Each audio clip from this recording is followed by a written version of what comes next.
Next, I have the privilege of introducing our 2026 student speaker, Ruisi Chen.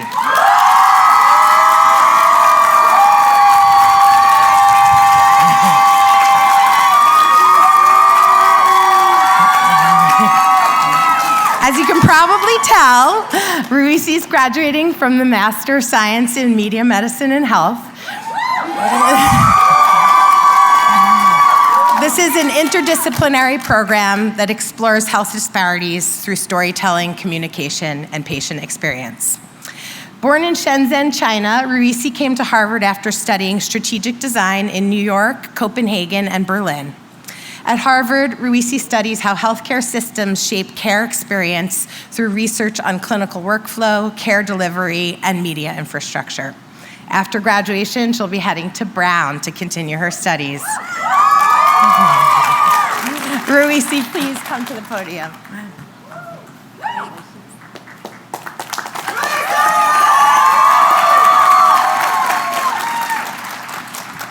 Thank you, Johanna. Good afternoon, faculty, family, friends, and my fellow graduates. The last time I gave a speech was in the 2nd grade, on a 60-degree winter afternoon in Shenzhen, China. So imagine me, several inches shorter, with bangs, and the first thing I said, probably with less shakes of nervousness in my voice than now, was that my mother always told me, 先立其人，后承其学. Be a person before a scholar.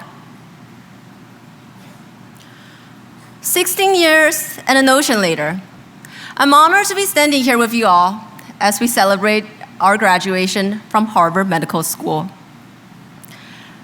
I'd like to share 2 things that I learned from here. First, 60 degrees is not winter. Boston made that very clear. Second, be a person first before a scholar. Each of us have spent our time here learning some version of the same thing. We arrived here through different paths, and we'll leave with different degrees. Some of us study molecules, some data, some ethics, media, education, policies, and safety. Across every path, I believe we're all faced by a common question. How do we use what we know to help the people who are suffering? Our technical capacity have never been greater. We can sequence a genome in hours. We can image a brain in real time. We can engineer cells and model diseases. Right here on this very street, we have 4 of the world's greatest hospitals, and still, suffering remains all around us.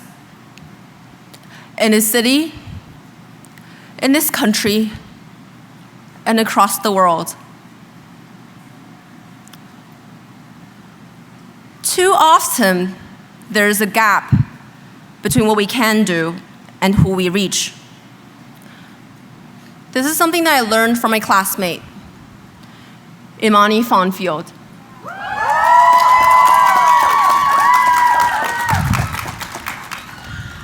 Imani studies asthma disparities for Black children in Boston.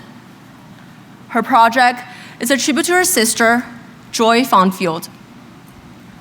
Joy died from an asthma attack not too far from where we are. Imani asks, what does it mean for a child to die in a city with so many hospitals? Imani and her mother are here today, celebrating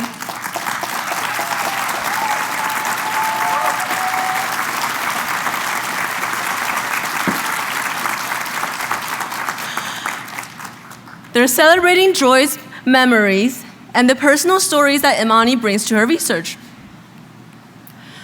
Joy should be here with us today. Imani's fight for her sister reminds me that to be a person before a scholar is to ask who cannot breathe freely and what must we do about it. We must be people before scholars. Paul Farmer once said,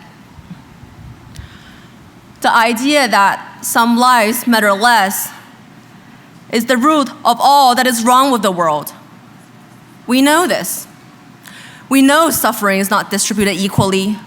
We know health access is uneven. So our education here cannot end with just expertise. And of course, the student loans.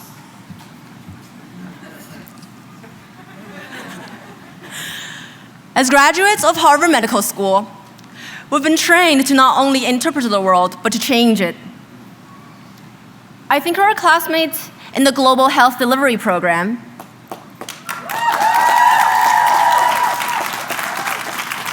a program that Dr. Farmer helped found with Dr. Joya Mukherjee.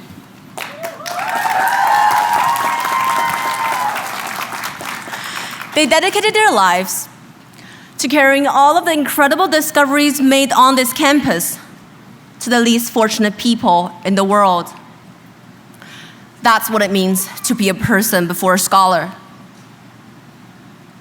But we can't do this alone. Dr. Farmer also said, with rare exceptions, all of your most important achievements made on this planet will come from working with others. And not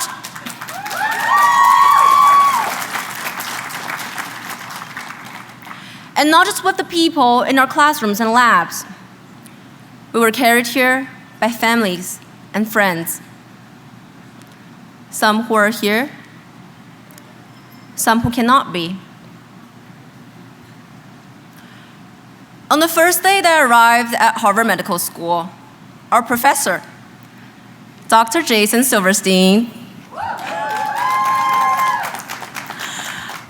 asked us to think about someone who will be very proud that we were at Harvard. Now, graduates, I'd like you to close your eyes, ignore the heat, and take a moment to think about someone who will be very, very, very proud of you for graduating from Harvard Medical School, who can't be here today.